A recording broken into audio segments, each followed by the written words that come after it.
You're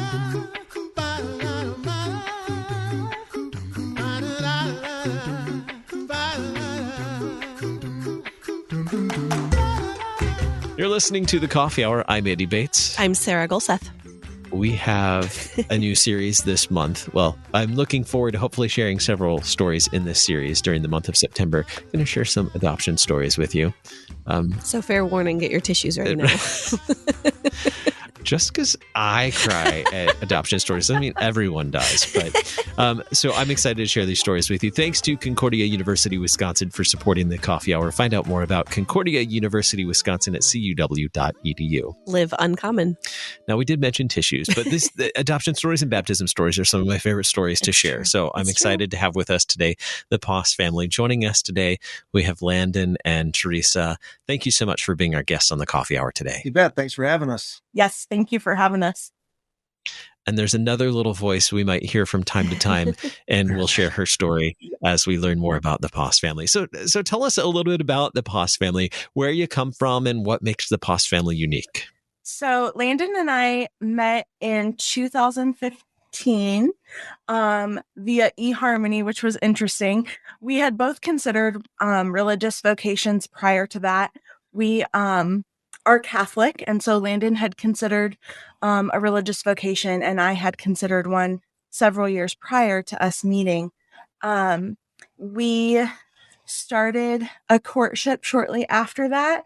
We were in courtship for about 9 months, and we got engaged in June of 2016.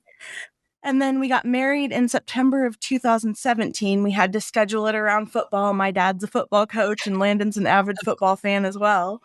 And then we just celebrated our 5th wedding anniversary. And we had started the process of treating infertility shortly after we got married. And we unfortunately, we've never been able to conceive a biological child. And so then we started the process of adoption, and we accidentally found the adoption agency that we ended up going with. So how did you end up learning about Lutheran Family Service? This is actually kind of an interesting story. So we were living in Lincoln, Nebraska at the time, and we had actually started the process with Lutheran Family Services of Nebraska. And I was online. I wanted to check something, a fee schedule or something. I was online, and I typed in our Bing search on my work computer, and I typed in Lutheran Family Services or whatever it was, and it came up with the Iowa page for some reason. But we didn't know it was the Iowa page. I didn't realize it was the Iowa page. And then I was looking through it, and then I found the Down syndrome program, and we'll probably get into this, but Teresa, my wife Teresa, has cerebral palsy, and she's always been a great advocate for, and her aunt has a number of mental health or medical challenges and epilepsy, cerebral palsy, brain damage due to asphyxiation at birth. Anyway, she's always been a disability advocate, I guess you could say. So I thought to myself, boy, she would like this, and I would too, but it was, it's her thing in particular. So that's how we found Lutheran Family Services of Iowa, kind of by quote unquote chance. Yes. So that was in January of 2020. Mm-hmm. We started working with them. We had our home study approved in May of 2021, actually. And in the process of that, we had moved back to Iowa to be closer to my family for help with what we had presumed was going to be a newborn with Down syndrome. And so we had bought a house and moved, and we were put on the National Down Syndrome Adoption Network's national registry in July of 2021. And so we were working with Lutheran Family Service of Iowa, and then the national registry opened us up to availability nationwide as a waiting family. So it increased our chances of adopting. So as you found out about this this national opportunity to adopt a child with Down syndrome, what did you know about Down syndrome prior to this, and how well prepared did you feel to receive a child into your home that might potentially have Down syndrome? I was a teacher for 8 years, and so I worked a lot with students with different disabilities, but I had several students with Down syndrome, and they're just the most loving, happy, wonderful people, and they're such a witness to God's grace and God's love, and it was just something that we really felt like we were called to do, and so we worked with Kim and her team, and they were phenomenal. They helped us really prepare. We felt very prepared for adoption in general, but specifically special needs, medical fragility, and Down syndrome adoption. One of the best things they had us do was read a book called The Connected Child. And that was just a wonderful book that focused on the connection between parent and child, specifically adoption, parent and child. And also, I would add, we have a really good support system here where we live in Iowa and even in Lincoln, with friends there, friends here, friends there. And our family, like I said, Teresa's family is 5 minutes away. My family's a little farther away, but they come a lot. My dad's retired. So we thought that we just had the support system, and I also have good insurance or through my job. So we just thought that kind of everything lined up that we would be a good match for a Down syndrome adoption. Yes. My mom works for the school system where we live, and she has tons of connections with physical therapists and different services that would be beneficial to a child with Down syndrome and special needs, but also to a family parenting a child with Down syndrome and special needs. So it just kind of seemed to really fit for us. And then just our heart for children with medical issues, we just felt like it was right for us. Mm-hmm. What are some of those considerations as you're looking at adopting a child with Down syndrome? What are some of those things that you have to take into account? Some of the things that are unique to this situation? I think in all adoptions, a support system is very, very important. But I think in Down syndrome adoption, especially, you need a support system that not only understands why you're adopting, but understands that you're adopting a child with special needs, and the acceptance that's required from your support system for that child is really important. And that child needs to know that they're loved and that they are perfect the way they are. And, God doesn't make mistakes. And so children with Down syndrome are not mistakes. They're not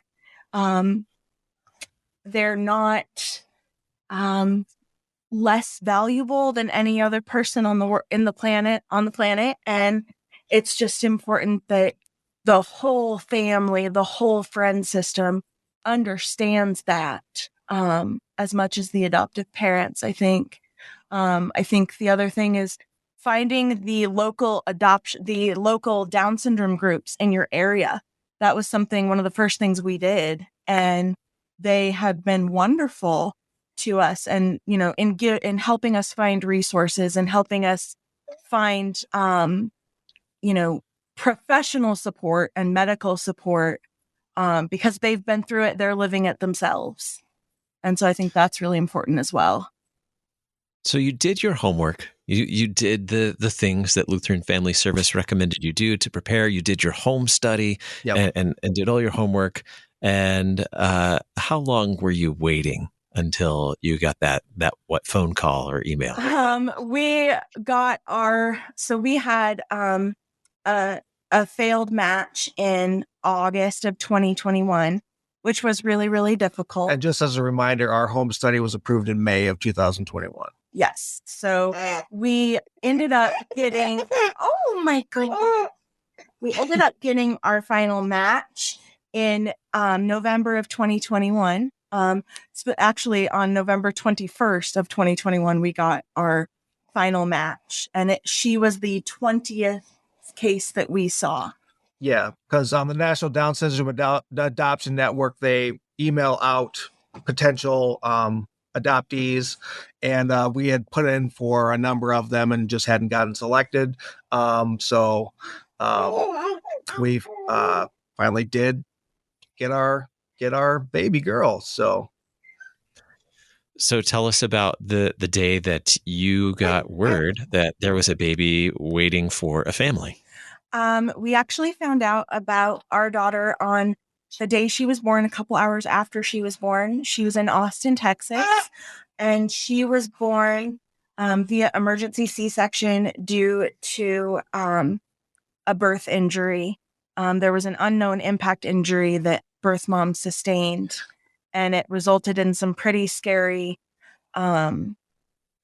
injuries for Thérèse-Marie. And the original adoptive family that had worked with the agency and with Theresa's birth parents were told, she's very, very fragile, and we can't guarantee that she's going to even make it through the night. And so they said, you know what? That's too hard for us. The possible prognosis, there was some neurological damage, some brain damage, among some other pretty scary things, organ failure and such. And so they backed out. The agency representing Thérèse and her birth family don't do medical fragility or special needs adoption. So they had worked with NDSAN, the National Down Syndrome Adoption Network, prior in the past with several families. And so they reached out to Stephanie Thompson, the director, with Theresa's case and said, she doesn't have Down syndrome, but do you have any families that would be open to a child with a prognosis of severe medical fragility and neurological deficits? And so we got that email and immediately put in for it. They sent a little picture of her, and she had all kinds of tubes and things, but she just had this super dark midnight black hair that was just spiky and fluffy and adorable. And we were smitten right away. So we followed her every single day from November 15th on. We emailed the agency every day and asked for updates. We knew her health was precarious. And then the 21st of November at 6 p.m., we got that email that said, if you want her, she's yours. How quick can you get to Austin, Texas? Yeah, it was kind of a funny story. We were taking a nap, and so Teresa, I was still sleeping. Teresa got the email, and she woke me up, and she said, "Oh, we got I said, she's ours. We got her." Okay. And then I was still sleepy. I didn't quite understand what she said or what she meant. I thought she meant that, we made it to the final round which we had done before and we hadn't gotten selected. So I was like, oh, that's great. That's fine. But then she's like, no, she's ours if we go down and get her. So yes. It was quite something. And it was just a whirlwind from there, trying to plan flights. And yeah, we left the next morning from Omaha to Austin. So we packed our stuff real fast, could hardly sleep, and then we trekked to Austin. Yes, we did. And Landon had broken his ankle in August and was still recovering from that. And so he hadn't been walking on it very long. And so we were a little concerned with how he was going to do, but I think the adrenaline just kind of took over and he made it, but it was a whirlwind. Mm-hmm. Definitely a whirlwind. We are hearing the story of the Poss family and how the Lord grew their family via adoption. We'll share more about that story in just a moment. We got to hear about the trip to Austin and meeting little Thérèse-Marie in just a moment. You're listening to The Coffee Hour. I'm Andy Bates. I'm Sarah Gulseth.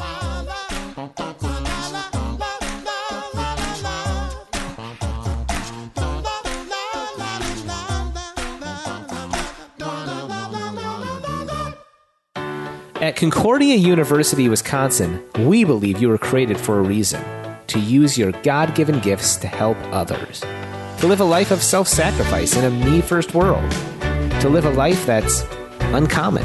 Whether you're taking one of 50-plus online programs or learning with us in person on the shores of Lake Michigan, you'll be equipped to make an uncommon impact. Learn more at cuw.edu. Concordia University, Wisconsin. Live uncommon.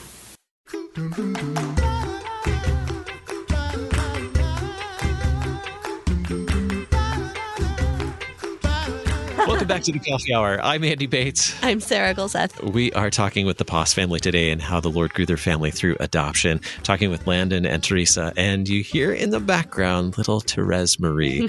So you found out that Therese was doing okay, and you got the call that she was yours. You just needed to make the trip to Austin, and so from Omaha, is that right? Yes.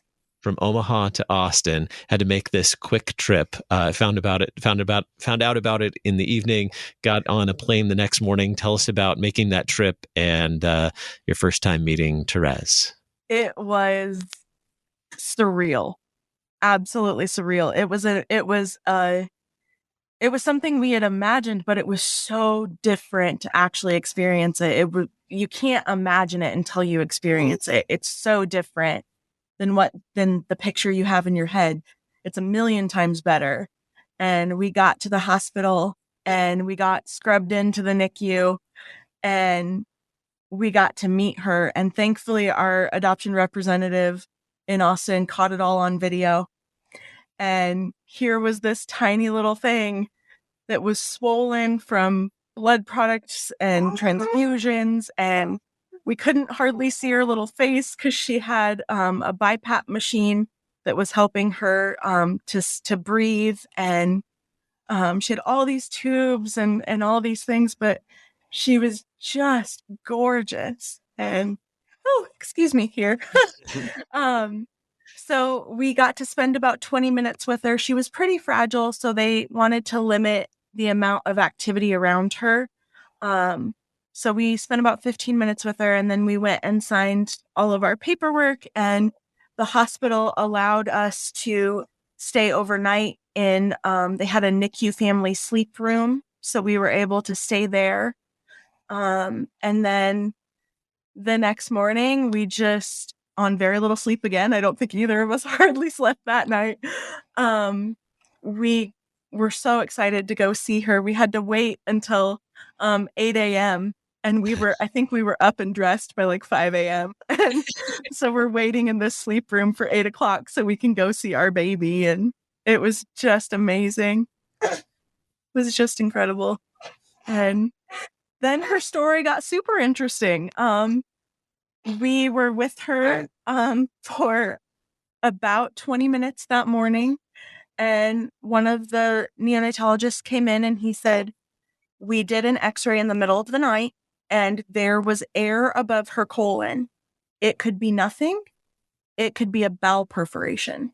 We're going to do another x-ray. So they had us step away and they brought in this big machine and they did this x-ray. And he came over and he said, Mama, I'm so sorry, but we need to move your baby to the nearest children's hospital. She has a bowel perforation. Part of her bowel has died and we need to get it out now or she's going to be in some serious danger. Mm-hmm. And that was, it knocked the air out of our lungs. Landon, again, we're Catholic, and Landon ran to try to go find the priest mm-hmm. and couldn't find him. And so he came back and he did what's called a conditional baptism. It's something that you can do in an emergency. And so he was able to baptize her. And her full name is Thérèse-Marie Angelica. And so she has two first names, but so we were able to do that. We wanted her to be baptized before she went into what was life-threatening surgery. So they crash carted her and got her to the children's hospital. And we waited on the curb at the hospital she was born at for 45 minutes for a taxi that never came. Oh, no. We ended up having to call a Lyft and we were just frantic. And thankfully we got there before they took her into surgery. But that was just the scariest thing. We were calling our parents and, can you please fly down and can you, come be with us? We're terrified. And, my parents started trying to get a flight. They ended up getting one the next day. They had one for that night, but they missed it. They got a flat tire on the way to the airport. And they missed it. It was terrible. And so that was just, I mean, we had been parents for all of 14 hours when, it was your baby has to have this surgery. They took 20 centimeters of her bowel out, and she was left with an ileostomy, so open bowel on the surface of her abdomen. And we went from there. It was huge learning curve. Yeah. Wow, that is quite the what, 48 hours, 20 Yes. hours, 48 hours for you guys, and how wonderful that you were able to baptize her before she was going into surgery. That is beautiful, and such a wonderful thing for her and for you guys too, to have that assurance of your child. So, what happened then? How did she come home with you guys? What's been going on since then? It's when we got there, and then when Teresa's parents came down, she just got better by the hour. She picked up. She was in serious her kidneys and her liver were seriously damaged and seriously failing, and she just, and the doctors kept telling us, well, she's, they would come in and say, oh, it's, great news, her numbers are looking better, and again, there's lots of numbers, you won't go into all those, but and then say, you got to expect setbacks every now and again, and let's, this, that, and the other, but she never really had many setbacks. No, we were there in the NICU for 54 days, so she was in for 61. And she just kept getting better. The doctors would come on rounds, and we were sitting in the the hospital with her every morning. And we got used to, what numbers we were looking at and what we needed to know, and this, that, and and she just kept getting better, and it was incredible. We finally got a hold her, which was amazing. I'm 40 years old, and I had never changed a diaper before, so I had to do that. He changed her first diaper 3 hours after her surgery. The nurse said, which one of you wants to change the diaper? And Landon said, well, I've never changed a diaper. And she said, get up here, Dad. So, but yeah, it was just, there were some scares. They had some tests that were possible for cystic fibrosis, so they expedited those tests, and those were negative. They looked at some other potentially life-threatening things, such as biliary atresia, and they thought she might have that, and she didn't have that, and the news just got better, or just every day it would just the news was just, she's getting better. She had Teresa mentioned she had a bit of a brain bleed, and what they took an MRI, and they were just shocked that there wasn't much of any damage. Right now, we're getting close to the end here. She doesn't have any health problems other than chronic kidney disease, which is stage 3. So her kidney functions about 50 to 52%. But other than that, she's perfectly normal. She's exceeding what most 9-month-olds can do. So yeah, we have physical and occupational therapy through the state of Iowa, and they come, and they're just really impressed with how advanced she is for all the problems she had before, and so we're just really grateful to God, obviously, that it's everything is turning out roses right now. Again, obviously, anything can happen, but yeah. And Thérèse-Marie making her radio debut there. Yes. We have just a couple of minutes left. Who supported you along this journey? You mentioned your family, being willing to jump in and support you. Tell us about that support that you had along the way in adopting Thérèse-Marie. We mentioned our family, and they were fantastic. It's incredible. We started a GoFundMe. We had people just come out of the woodworks. We had from around the world. We had people that didn't know us that somehow found out. We had a large donation from someone we'd never met who just was impressed by the story. We had our friends that would send us gifts and money, and my family and Teresa's family gave us money. And we stayed at the Ronald McDonald House for free, which was down the street, which saved an incredible amount of money. So it just everything just it was an incredible experience just to have so many people helping us out. And we just every day we'd get stuff in the mail. We would go to the Ronald McDonald House and they're like, "Oh, Posses, you have more stuff today." And they're always like kind of miffed a little bit, but but yeah, we just kept getting stuff. So it was amazing just how many people helped us out. And then we texted a lot of our friends and family and called and so video updates, picture updates. Teresa's family had a virtual baby shower for her. So we came home to everything we needed for her. Car seat, stroller, clothes. She probably has more clothes than most babies. But yeah, she's just incredible. Well, thanks be to God for this wonderful gift and for this beautiful child and the great support that you had through that process. With just a few seconds left, about 30 seconds, you want to share with us about your experience with Lutheran Family Service? They were phenomenal. We still keep in contact with our agent. Sue Shields is incredible. Kim is amazing. Even when we were down in Texas, they were calling weekly and making sure that we were okay, that we had everything we needed. And they just made the process so easy. And they're still supportive. Yes, they're still supportive, aren't they? Yes, they love you.